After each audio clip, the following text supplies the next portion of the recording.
আজকে আমরা শিখবো how to create that's mean কিভাবে আমরা রেসপন্সিভ মেনু তৈরি করব এবং রেসপন্সিভ হেডার তৈরি করব সেই জন্য সেইটা দেখব। কেননা আমাদের যে লাস্ট যে আমরা যে ফিগমা ফাইলকে এইচটিএমএল এ কনভার্ট করেছিলাম সেইটা হলো সেই জিনিসটাকে হুম, আমরা মানে সেই ফিগমা ফাইলের যে হেডার ছিল সেটা হেডার প্রথমে রেসপন্সিভ করতে হবে। তো সেই সূত্র অনুযায়ী আমরা আসলে কিভাবে রেসপন্সিভ হেডার উইথ মেনুর সাথে করতে পারি সেটা আমরা করার জন্য কিছু মানে সাজেশন বা কিরকম হয় কি ধরনের কি সেটা বোঝার জন্য এবার আমরা এখানে সার্চ করলাম how to create responsive header menu with HTML and CSS. HTML এবং সিএসএস দিয়ে করা যায় এবং এটা বেশিরভাগ ক্ষেত্রে যেভাবে করা হয় সেটা এইচটিএমএল সিএসএস এবং জাভাস্ক্রিপ্ট তো এই তিনটে ব্যবহার করে করে। তো আমরা যেহেতু এখনো জাভাস্ক্রিপ্ট শিখি নাই তাহলে সেই জন্য আমরা শুধু দেখবো এইচটিএমএল সিএসএস দিয়েই কিভাবে আমরা রেসপন্সিভ হেডার করতে পারি। তো সেটা লিখে যখন আমি সার্চ করছি তখন এখানে যে এগুলো লিঙ্ক পাইলাম সেই লিঙ্কগুলোতে যাওয়ার পরে আমি এখানে এই লিঙ্কে গেলাম যে এখানে যেরকম কিছু ডেমো আছে। তো এইটা দেখতেছি যে এখানে শুধু সিম্পল রেসপন্সিভ হেডার দেখতেছি। হ্যাঁ, বা এইটাতে গেলেও দেখা যাবে। তারপরে এখান থেকে মানে কিছু লিঙ্কে আমি মানে যা দেখলাম যে কি করা যায় বা কিভাবে কি করছে সেটা। তো এখানে আমার এই দুইটা হলো দেখছি যে শুধু এখানে এইচটিএমএল আর সিএসএস ব্যবহার করে করা হয়েছে।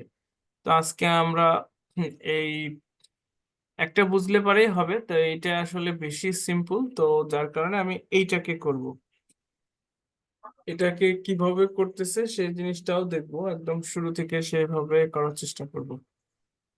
সেইটাকে চেষ্টা করার জন্য চলো আমরা এখানে নতুন একটা জিনিস লিখবো বা ফোল্ডার তৈরি করবো। সেটা শুধু হাউ টু নামে লিখলাম যে হাউ টু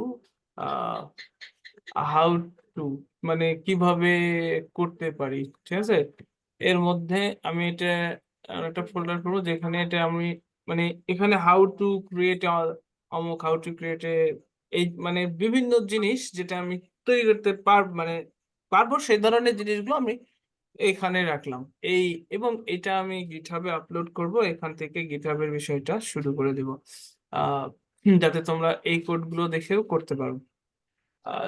আজকে টপিক হলো how to create, oh sorry এখানে অবশ্যই আমি হাউ টু হ্যাঁ ক্রিয়েট হ্যাঁ রেসপন্সিভ হেডার। হুম, আমরা এই জিনিসটা দেখবো যে কিভাবে আমরা রেসপন্সিভ হেডার মেনুর সাথে তৈরি করতে পারি সেটা। তো আমরা আমাদের এই প্রসেস গুলো জানা, যে প্রথমে ট্রেন লিখতে হয় ডট এইচটিএমএল, এটা আমরা জানি। হুম, আর এটারে আমি করলাম ওপেন, আবার এখান থেকে যাই যা এটাকে আমাদের যে ভিজুয়াল স্টুডিও কোড দিয়ে ওপেন করলাম। আবার একদম শুরু থেকে আমি বলতেছি যে এটা কিভাবে হয়। হুম, তো আমরা এটা নিলাম, নেওয়ার পরে আমরা এখানে স্টাইল ডট সিএসএস নতুন একটা ফাইলই নেই, কারণ এটা আমাদের উচিত হবে। স্টাইল ডট সিএসএস আলাদা সিএসএস ফাইল নিলাম যে এক্সটার্নাল সিএসএস ফাইল। এবং এখানে কি করব, আমরা লিঙ্ক করব। আচ্ছা, এইটা একেবারে ছোট দেখাচ্ছে না, আমি ফন্ট সাইজ একটু বড় করা দরকার মনে হচ্ছে আমার।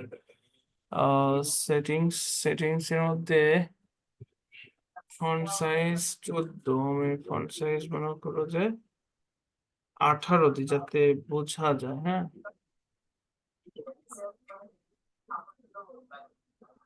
এই যে ফন্ট সাইজ বড় হয়েছে, তাই না? ফন্ট সাইজ বড় হয়েছে না? হ্যাঁ, এখন এখন আমি কি ফলো করব? এই যে মনে করো যে আমি এই প্রথমে কি এটা করব, তারপরে ওইটা করব। তো আমাদের এখানে কাজই হলো কি, এখানে যেভাবে মার্কআপ আছে যা আছে আমাদের কাছে এরকম ভাবে কপি করব।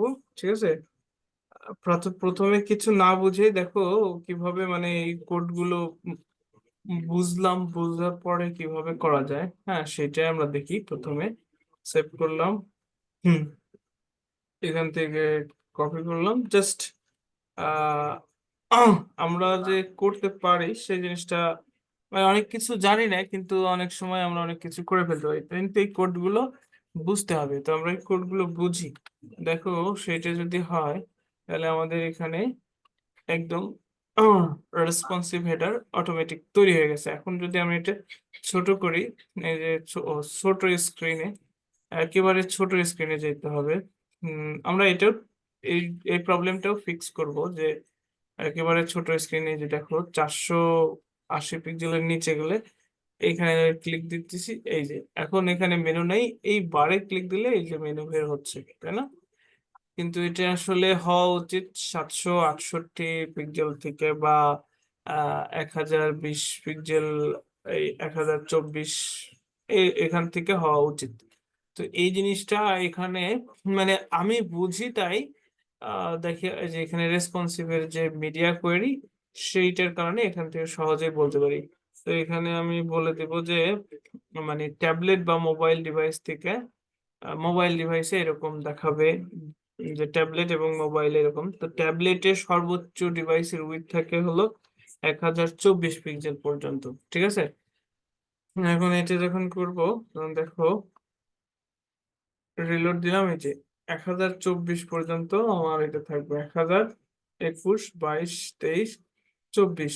এবার যখনই 25-এ যাবো তখন ওই যে আগের মেনু, আর যখনই হলো 24-এর নিচে আসবো তখনই এই যে এবার 24 পিক্সেল আসবে, তখন এরকম। এইটাই হলো আসলে রেসপন্সিভ হেডার মেনু। ঠিক আছে, রেসপন্সিভ হেডার মেনু। তো এখন এইটা কিভাবে কাজ করতেছে এই জিনিসটাই আমরা কাস্টমাইজ করব। সেই জিনিসটা কাস্টমাইজ করতে সর্বপ্রথমে আমাদের যেটা দেখতে হবে সেটা হলো যে আমাদের যে মার্কআপ, সেই মার্কআপ অনুযায়ী কাজ করতে হবে, এবং কোন মার্কআপের কারণে কি কাজ করতেছে সেই জিনিসটা বুঝতে হবে। আমি এটাকে চাইলে নতুন করে ক্রিয়েট করে দেখাতে পারি, কিন্তু আসলে যে কোডটা নিয়ে কোন একটা কোড কপি করে নিয়ে কোথাও থেকে কিভাবে দেখা দরকার বা কিভাবে করতে হবে এই রেসপন্সিভ হেডারের ক্ষেত্রে, সেই জিনিসটা আমি এখানে বোঝানোর চেষ্টা করব। ঠিক আছে, তাহলে এখানে আমরা দেখতেছি হলো কি মার্কআপে ন্যাব ট্যাগ দ্বারা আসলে পুরোটাকে কভার করা আছে, তাই না? ন্যাবের আমি কোনো ধরনের এখানে চেঞ্জ বা মার্কআপে কোনো চেঞ্জ করব না, মার্কআপ যেরকম আছে সেরকমই রাখবো। কিন্তু আহ, মানে কোথায় কোনটা কিভাবে কাজ করতেছে বা এটাকে তুমি আহ, আরো কিভাবে তোমার মতো করে কাস্টমাইজ করতে পারো সেই জিনিসটা উম, বোঝার চেষ্টা করব। আহ, এখানে কেন হলো এই যে এই বারটা আসতেছে কোথায় থেকে, বারটা বড় হয়ে গেলে এই যে এখানে গেলাম বারটা নাই, এখানে আসতেছি মানে ছোট স্ক্রিন আসতেছি বারটা আসতেছে, এই জিনিসগুলো কোথায় থেকে কিভাবে কাজ করতেছে আমি সেটা বোঝার ট্রাই করব। ঠিক আছে, তো সেখানে চলো প্রথমে মার্কআপ দেখো, এই যে এখানে লোগো, হুম, এই যে লোগো, এখানে লোগো আছে। তারপরে দেখো এখানে যে তিনটে খালি স্প্যান আছে, এখানে একটা ইনপুট ফিল্ড আছে যেটা হলো টাইপ চেক বক্স, হুম, আর এখানে ন্যাব লিস্ট আছে। তো আমি এখানে যে হোম, অ্যাবাউট, কন্টাক্ট, হ্যাঁ, এখানে আরো লিঙ্ক থাকতে পারে, তাই না? কি কি থাকতে পারে এখানে, মনে করো আরো যদি লিঙ্ক বাড়াই, উম, মানে এই রেসপন্সিভ হেডারটা বা রেসপন্সিভ মেনু এগুলো কেন দরকার হয়, তাই না? এখানে মনে করো যে আমি অ্যাবাউট এর পরে মনে করো যে এখানে থাকতে পারে যে পোর্টফোলিও, পোর্টফোলিও, তারপরে এখানে আরো থাকতে পারে সার্ভিস, সার্ভিস, হ্যাঁ, এই ধরনের মনে করো আরো 5টা। দেওয়ার দিলাম, দেওয়ার এখানে দেখো এই পাঁচটাই দেখাবে, যে ক্লিক করলাম এই যে এগুলো কিন্তু আসতেছে। আবার এটা বড় করলে এই যে এইভাবে আসতেছে। তাহলে এই সব বিষয়গুলো কিভাবে আসলে কোন জায়গায় কিভাবে কাজ করছে সেটা আমরা দেখার জন্য চেষ্টা করবো। আবার সুন্দর এখানে দেখো ক্লিক করলাম, সুন্দর বের হয়ে আসছে, আবার আস্তে করে চলে যাচ্ছে। হুম, এই জিনিসগুলো আমরা এখানে দেখবো। তাহলে এখানে হলো ইউএল এর মধ্যে ন্যাপ মানে এই যে লিঙ্ক গুলো, আর এই যে বার গুলো, তাই না, এই যে সরি এটা হলো দেখো ন্যাপ বাটন, তাই না। ন্যাপ বাটনের এগুলো স্প্যান এখানে খালি, তাহলে এখানে এগুলো কোথায়, মানে নাই কেন। আবার এইখানে লোগো আছে, এখানে লোগো যে লেখা সেইটা। তো এইটাকে দেখো, যদি আমরা এখানে ইন্সপেক্ট এলিমেন্টে যাই তাহলে পরে আহ, প্রথমে বড় স্ক্রিনের এখানে দেখি, দেখো এটা কেমন দেখাচ্ছে এখান থেকে বোঝার ট্রাই করি। আমার কি আছে, ন্যাপ, এই ন্যাপটাকে কি করা আছে, ডিসপ্লে ফ্লেক্স করা আছে, তাই না, এই যে, এবং অ্যালাইন আইটেম সেন্টার করা আছে। এটা তাহলে এই তিনটা পাশাপাশি আছে। এখন দেখো ন্যাভ হেডার, ন্যাভ হেডার কোনটুকু, উপরে দেখো সুন্দর করে দেখাচ্ছে যে ন্যাভ হেডার ওই লোগো থেকে এই এতদূর পর্যন্ত nav header. Nav BTN, nav BTN একটা জিনিস খেয়াল করো, ডিপ ডট ন্যাভ বিটিএন 0 × 0, মানে এর হাইটও 0 উইথও 0। এই ন্যাপ বিটিয়ন, এখানে এটার কোনো অস্তিত্ব নাই। কিন্তু এই ন্যাপ বিটিএন এর মধ্যে এখানে একটা লেভেল আছে। হুম, তারপরে মানে এই জিনিসটা, তারপরে যেখানে স্প্যান বার আছে, মানে স্প্যান ট্যাগ গুলো আছে, তাহলে এগুলো আসলে কোথায় কিভাবে কাজ করতেছে, তাই না, এই জিনিসটা কোথায়। আর ন্যাব লিস্ট, এইটা আমরা দেখতে পাচ্ছি যে ডান পাশে, তাহলে পরে আমরা পাইলাম না কোথায়, ন্যাব বিটিএন। এইটা বড় স্ক্রিন বা নর্মাল, বড় বলতে বা নর্মাল স্ক্রিন, তো নর্মাল স্ক্রিনের ক্ষেত্রে এইটা আছে, এইটাকে শুধু 0 0 দেখাচ্ছে। এইটাও আছে, হেডার আছে। আবার এই যে ইনপুট টাইপ চেকবক্স, এটা আছে কিন্তু এটা দেখাচ্ছে না। তাহলে পরে এটাও দেখাচ্ছে না, এটাও দেখাচ্ছে না, বাকি যে এইটা আর এইটা, এইগুলো দেখাচ্ছে, তাই না। হুম, এখন প্রশ্ন হলো যে এইটা তাহলে এখানে রাখছে কেন। হুম, আবার ন্যাব লিস্ট এটা আছে, ন্যাব বিটিএন এটা আছে, কিন্তু এখানে দেখাচ্ছে না, তাহলে এটা কোথায় আসলে, কোথায় দেখাবে। হ্যাঁ, আগে প্রথমে দেখো এইখানে দেখো যে ইনপুট টাইপ চেকবক্স, এখানে ইনপুট টাইপ চেকবক্সে নরমালি ডিসপ্লে নান করা আছে। দেখো যখনই আমি মানে এটা হলো ডিসপ্লেতে থাকবে না, দেখাবেই না কোনো সময়। এইটা, এই যে ইনপুট টাইপ চেকবক্স, এখানে আইডি দেওয়া আছে দেখো ন্যাপ চেক, এই যে ন্যাবের মধ্যে যে ন্যাপ চেক থাকবে এটা ডিসপ্লে নান, মানে এটা দেখাবে না। হুম, তাহলে এটার কাজ কি, তাহলে আমি এখানে নিলাম কিন্তু ডিসপ্লে নান করে রেখে দিলাম, তো আমার ওটা তাহলে নেওয়ার দরকার কি, তাই না, এরকম কোশ্চিন আসতে পারে না। সো এরকম কোশ্চিন আসাটাই স্বাভাবিক। তো এইটাই আসলে রেসপন্সিভের ক্ষেত্রে কাজ করছে, কিভাবে কাজ করতেছে আমরা সেটা বুঝি, বোঝার ট্রাই করি। হুম, তাহলে তারপর এখানে কি ন্যাভ হেডার, তাই না, এই যে ন্যাভ হেডার, এইটা তো আমরা এখানে দেখতেই পাচ্ছি যে এটা কিভাবে দেখা যাচ্ছে, ন্যাভ বিটিএল। এইটা দেখো এখানে কিচ্ছুই নাই, এখানে কোনো সিএসএস, এটাকে তো বুঝলাম ডিসপ্লে নান করা, কিন্তু এগুলো তো কোনোটাই দেখা যাচ্ছে না, তাই না, এটা তো কোনোটাই দেখাচ্ছে না। কিন্তু ওটা দেখাবে ওটা হলো স্পেশাল কি, যখনই যে এই যে এইখানে আসলাম তখন এই যে বার গুলো দেখো, এইবার দেখো এই যে হবার করলে ওই ডান পাশের ওই বার গুলো দেখাচ্ছে। এবং আহ, এই বার গুলোর এই দেখো এখানে হাইট উইথ দেওয়া আছে 25, হাইট দেওয়া আছে 10 পিক্সেল। এই যে এখানে যদি আমি হাইট বাড়াই তাহলে দেখো এই যে বাড়তেছে না, এই যে বাড়তেছে না, এই যে, তার মানে তাহলে এইখানে কাজ করতেছে না। এবং প্রত্যেকেরই হলো বর্ডার টপ 2 পিক্সেল করে দেওয়া আছে। হ্যাঁ, তো এবার আমরা বুঝতে পারলাম যে এটা কোন জায়গায় নিছে, মানে এইটুকু আসলে কোথায় কাজ করতেছে, এই যে এইটুকু কাজ করতেছে কোথায়, যখন আমার স্ক্রিনের উইথ দেখো কন্ডিশন বলা আছে, যখন স্ক্রিনের উইথ 1024 এর নিচে আসবে, তখন আমার এই ডিজাইন গুলো বা এখানে এই ধরনের এই বার গুলো এইটা কাজ করতেছে, ঠিক আছে, এগুলো দেখা যাচ্ছে। এবং এটার উপরে যখন ক্লিক করতেছি তখন আমার এই যে ওই আগের যে মেনু, এই যে এটা, এগুলো কিন্তু দেখা যাচ্ছে। আর যখন ক্লিক করবো তখন এটা বন্ধ হয়ে যাচ্ছে। তাহলে এই জিনিসটা কিভাবে কাজ করতেছে? আমি সবকিছু কিন্তু খুঁজে পাইলাম যে এটা কোন জিনিসটা, এটা কোন জিনিস, এগুলা কোন জিনিস এবং এটা কোন সব জিনিসই খুঁজে পাইলাম মানে আমাদের মার্কআপ থেকে। কি করা আছে? ইনপুট টাইপকে এখানে ডিসপ্লে নান করা আছে, তাই না? আর এইটার ক্ষেত্রে কি এটাকে কন্ডিশনালি বলা আছে যখন 1024 এর নিচে আসবে তখন এটা দেখা যাবে। তাহলে সবগুলো আমরা খুঁজে পাইলাম। এখন আমরা দেখব যে এটা আসলে কাজ করছে কিভাবে। হুম কাজ করছে কিভাবে, এই জিনিসটা হলো আমাদের মেন বিষয়। তাহলে এইখানে টাইপ চেক বক্স, এটা ডিসপ্লে দেখো নান আছে, কিন্তু এখানে একটা আইডি দেওয়া আছে। তো আমরা জানি এখানে একটা আইডি দেওয়া আছে আর এখানে লেবেল আছে, তাই না? এই যে লেবেল ট্যাগ, এখানে দেখো একটা আইডি দেওয়া আছে আর হলো লেবেল ফর, লেবেল ফর। তো আমরা ইনপুট টাইপের ক্ষেত্রে মানে এই আইডি আর এই ফর এর মধ্যে কানেকশন হলো যে এই লেবেলের এগুলোতে ক্লিক করলে এই ইনপুটে এ কাজ করে। হুম সেটা আমরা কিভাবে দেখছি, আমরা ওই জিনিসটা একটু দেখে আসবো এখানে। আহ এখানে মনে করো যে এখানে এটুকু ন্যাপ পর্যন্ত আমি এটার পরে দেখবো। এটা এখানে মনে করো জাস্ট একটা সেকশন দিয়ে জাস্ট আলাদা, সেকশন যে জাস্ট একটু আলাদা করব এর মধ্যে। একটা ইনপুট, ইনপুট টাইপ মনে করো যে সরি, ইনপুট টাইপ কি নেওয়া যায়, টেক্সট। মানে ওই ইনপুটের যে লেভেল কিভাবে কাজ করে সেটা বোঝার জন্য যে এইখানে দিলাম যে নেম নামে আইডি দিলাম। আর এর ওপরে আমি লেভেল ট্যাগ নিব, মানে এটা কেমন করে কাজ করে সেটা আমরা বোঝার চেষ্টা করি।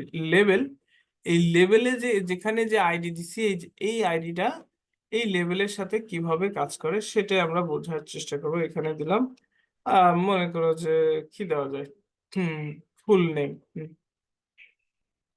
এরকমই দিলাম। জাস্ট ফর টেস্টিং, এখানে ওই আসলে সিনারিওটা কিভাবে কাজ করে সেটা বোঝার জন্য দিলাম।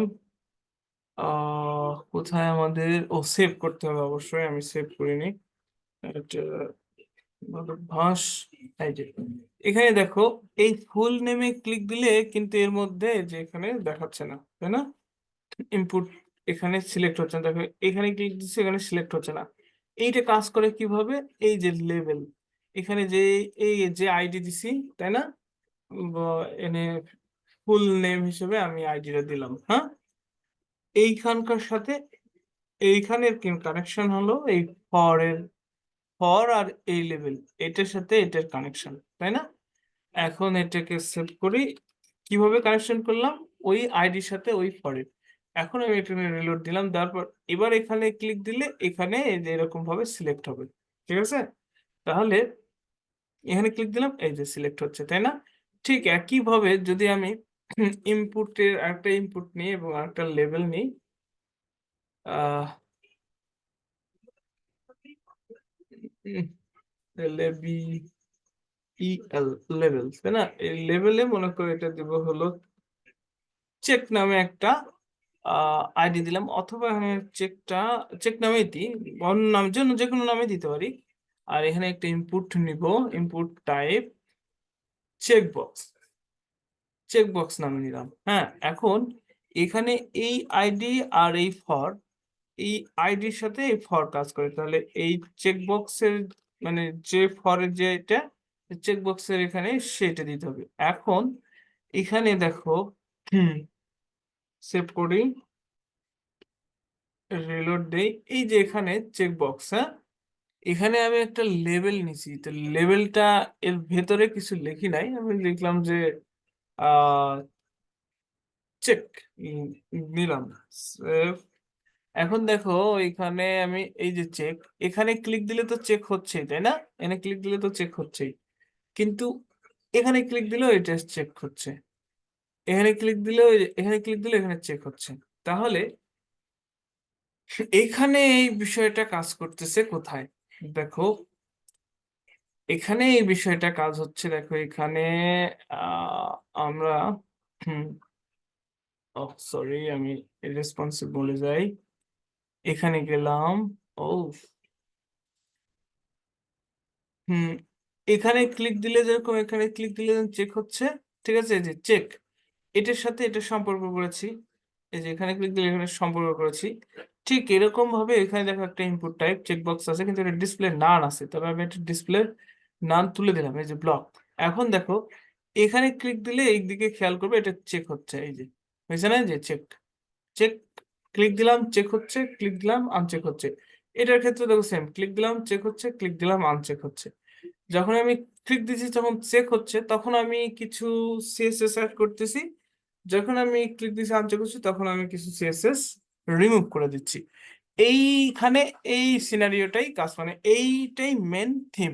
এখন তোমাদের প্রশ্ন হতে পারে যে আমরা তো এখানে এই কা- পাশাপাশি লিখছিলাম একটার সাথে আর একটা, হ্যাঁ পাশাপাশি লিখছিলাম, এটা পাশাপাশি থাকার কোনো প্রয়োজনীয়তা নাই। তো আমি যদি চাই যে ইনপুট টাইপের এই যে এইটা চেকস বক্স, হ্যাঁ এটাকে আমি যেখানে খুশি এর মধ্যে বা যেখানে খুশি সেখানে মনে করো যে আমি এই জায়গায় নিলাম। হুম, এখন আমি এইখানে এই চেকে ক্লিক করলে ওখানে দেখাবে, আমরা চলো দেখি সেই জিনিসটা।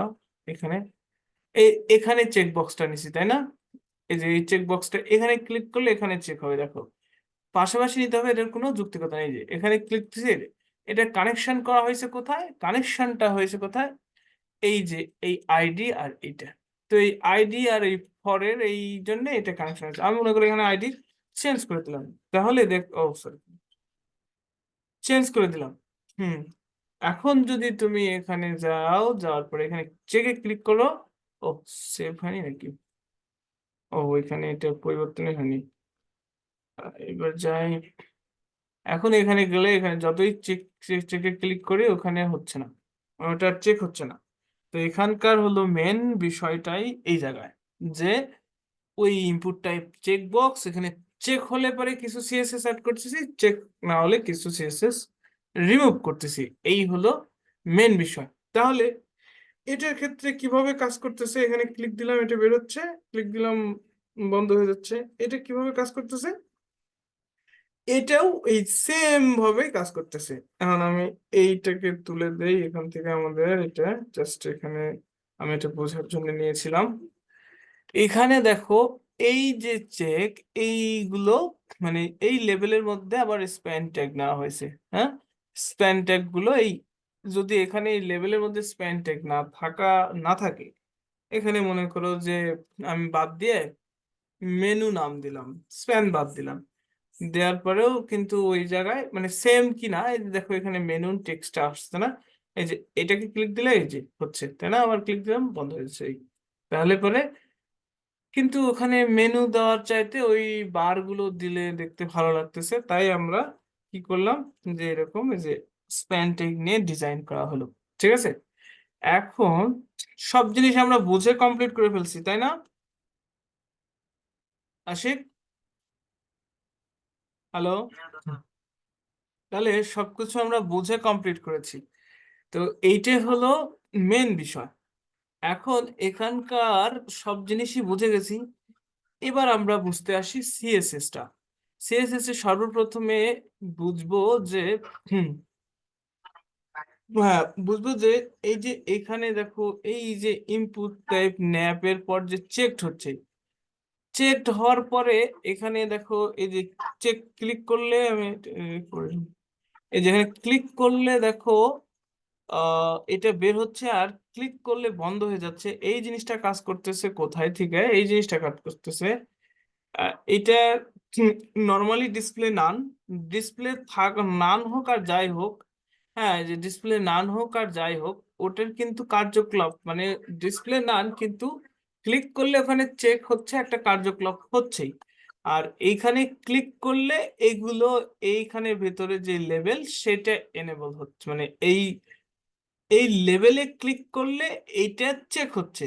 আর এখানে কন্ডিশন দেওয়া আছে দেখো, এখানে কন্ডিশন দেওয়া আছে দেখো, ওইটাকে ক্লিক করলে, যেখানে ক্লিক করলাম, ক্লিক করার পর এখানে একটা সিএসএস আছে, আমরা দেখতে পাবো নিশ্চয়ই, অবশ্যই সিএসএস আছে, সেই সিএসএস টা আমরা খুঁজে বের করি যে এখানে মানে এটাকে চেক করলে পারে মানে একটা সিএসএস অবশ্যই থাকবে। এই যে চেক করলে পরে এই যে ন্যাব লিস্ট, হ্যাঁ মানে এই যে ন্যাব লিস্ট মানে এর ভেতরের যেগুলো আছে মানে এইটা পুরোটাই দেখো, যখনই আমি ক্লিক করতেছি হুম তখন দেখো এখানে বলতেছে যখনই চেকড হচ্ছে, চেকড হওয়ার পরে এর পরে এটাকে বলে সিবলিং সিলেক্টর। যখনই আমি এটাকে চেক করতেছি, এই যে এখানে ক্লিক করে যখন এটা চেক করতেছি তখন এই ইনপুট, এই জিনিসটা খেয়াল করো যে এই ইনপুট আর এই ন্যাব লিস্ট এগুলো হলো পাশাপাশি বা সিবলিংস বলে। তো পাশাপাশি তখন যখনই আমি এটাকে চেক করতেছি তার ভেতরের যে ন্যাব লিস্ট, এই যে ন্যাব লিস্ট এইটা কি হচ্ছে, এই সিএসএসটা পাচ্ছে। দেখো আমি যদি এটা তুলে দেই তাহলে দেখো এই যে আউট হয়ে গেল। তো এখানে বলা আছে কি হাইট, হাইট ক্যালকুলেশন 100 ভিপোর্ট হাইট মানে ভিএইচ মানে 100 মানে যতখানি স্ক্রিনের উইডথ ততখানি ভিপোর্ট হাইট, তার চাইতে 50 পিক্সেল কম। হুম এটা হলো হাইটের যে মানে ক্যালকুলেশন করে অটোমেটিক ও ওই কাজটা করবে। এখন যদি এই হাইটটা আমরা না দেই তাহলে এবারে এই দেখো ওইটা আর দেখা যাচ্ছে না, তাহলে হাইটটা এই অনুযায়ী কাজ করতেছে। এখানে যদি হাইট এরকম না থাকে, যদি শুধু 100 ভিএইচ থাকে তাও কিন্তু ওই সেম কাজটাই করবে। ও সিএইচ না ভিএইচ, ভিএইচ হ্যাঁ ভার্টিক্যাল হাইট মানে ভিউপোর্ট হাইট সরি। এই যে ক্লিক করতেছে এই যে আসতেছে না। এখন হাইটটা তাহলে প্রাথমিক অবস্থায় দেখো এখানে হাইট মানে নর্মাল, যখন চেক করা নাই তখন নর্মালি হাইট কিন্তু এই যে এখানে জিরো আছে, এই যে হাইট জিরো। হাইট যদি তুলে দেই তাহলে কিন্তু এই যে 100 ভিএইচ বা কোনোটাই আসলে কাজ করতেছে না। তাহলে নর্মালি এখানে হাইট জিরো থাকবে, যখনই আমি ওখানে চেক দিব তখনই ক্লিক দিব তখনই হাইটটা এই যে 100 ভিএইচ হয়ে যাবে। তাহলে প্রাথমিক অবস্থায় হাইট জিরো থাকতেছে, যখনই ক্লিক করতেছি আর ক্লিক করতেছি তখন এই যে হাইটটা এনেবল হচ্ছে, এই যে ক্লিক করতেছি হাইটটা এনেবল হচ্ছে। এই লজিকটাই এখানে মেন বা মুখ্য বিষয়। তাহলে জিরো প্রাথমিক অবস্থায় জিরো যদি না থাকে তাহলে কিন্তু আবার সমস্যা। তাহলে এই পুরো জিনিসটা আমরা এখানে একটু বোঝার চেষ্টা করলাম। এবার আমরা এই জিনিসগুলো একে একে করার ট্রাই করব। ঠিক আছে, বুঝতে পারছি। এই যে এখানে হ্যাঁ এই যে এখানে এই জিনিসটা এই এইখানে যখন চেক হচ্ছে তখন ন্যাব লিস্টে হাইট এটা হচ্ছে প্রাথমিক অবস্থায় এরকম হচ্ছে। ঠিক আছে, তারপরের অবস্থায় তারপরের বিষয়টা হুম মানে কোথায় কাজ করতেছে এই যে রেসপন্সিবল এইগুলো আমরা, এইগুলো সিএসএস দেখলে আমরা এখন আশা করি বুঝতে পারবো। কিন্তু এখন আমরা এই জিনিসটাই নিজে করব। ঠিক আছে।